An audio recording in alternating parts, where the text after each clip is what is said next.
श्रीमद् भागवत पुराण के अनुसार सतयुग में चैत्र शुक्ल पक्ष की द्वादशी को श्रवण नक्षत्र में अभिजित मुहूर्त में ऋषि कश्यप और देवी अदिति के यहाँ भगवान वामन का अवतार हुआ था।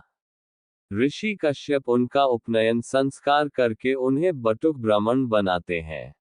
दोस्तों राधे राधे। दोस्तों आप हमारे YouTube चैनल सनातन ज्ञान भूमि पर नए हैं तो चैनल को सब्सक्राइब अवश्य करें और लाइक करें और दोस्तों में शेयर करें। वीडियो को अंत तक जरूर सुनिएगा।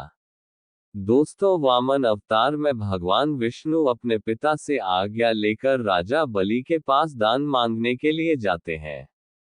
राजा बलि के पास जो दान मांगने जाता था वह कभी खाली हाथ वापस नहीं आता था। राजा बलि के एक दानी के रूप में यश की चारों ओर फैली हुई थी। वामन अवतार भगवान विष्णु राजा बलि से 3 पग धरती मांग लेते हैं। ब्राह्मण समझकर राजा बलि दान दे के लिए हाँ कर देते हैं।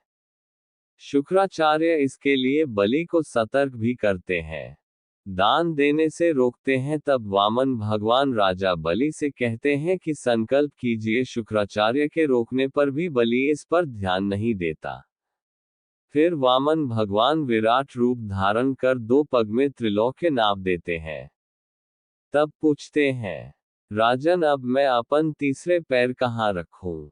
राजा बलि कहते हैं कि भगवान अब तो मेरा सिर ही बचा है, आप इस पर रख दीजिए। राजा की इस बात से वामन भगवान प्रसन्न हो जाते हैं।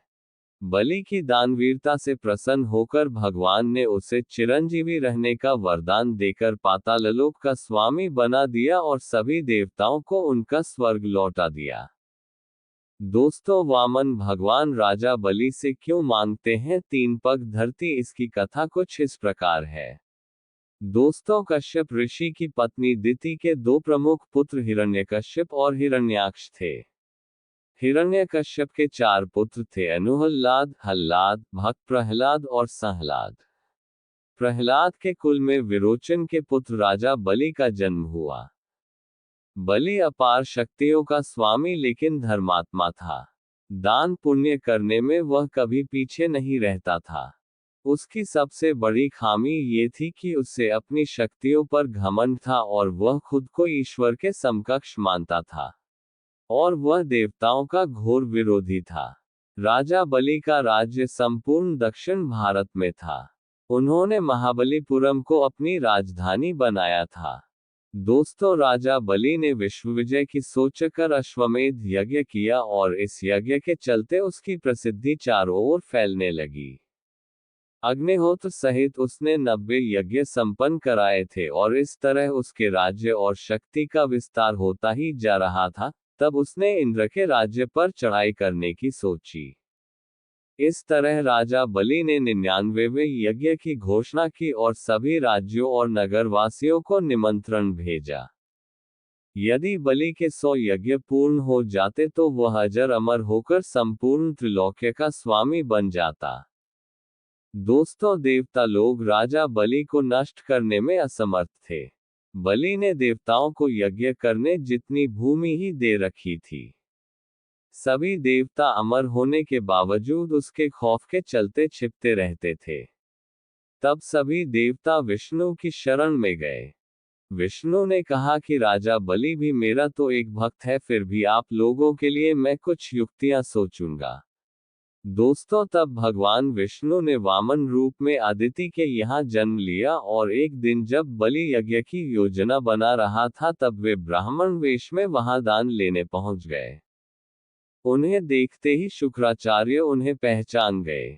शुक्र ने उन्हें देखते ही बलि से कहा कि वे विष्णु हैं, मुझसे पूछे बिना कोई भी वस्तु उन्हें दान मत करना। लेकिन बलि ने शुक्राचार्य की बात नहीं सुनी और वामन के दान मांगने पर उनको 3 पग भूमि दान में दे दी।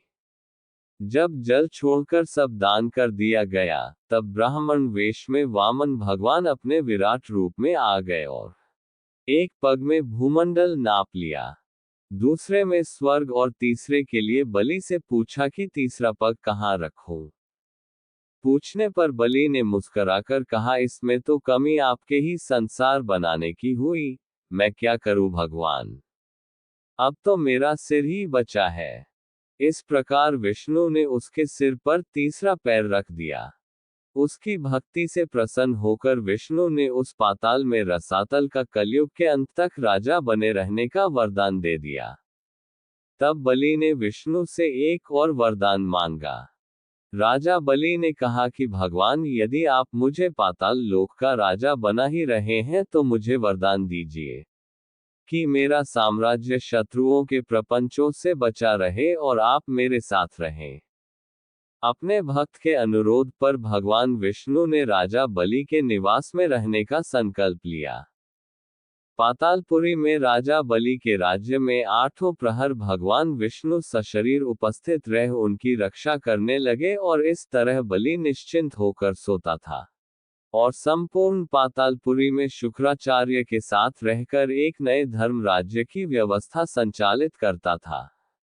इस प्रकार से भगवान विष्णु ने वामन अवतार में जन्म लिया और राजा बलि को पराजित किया।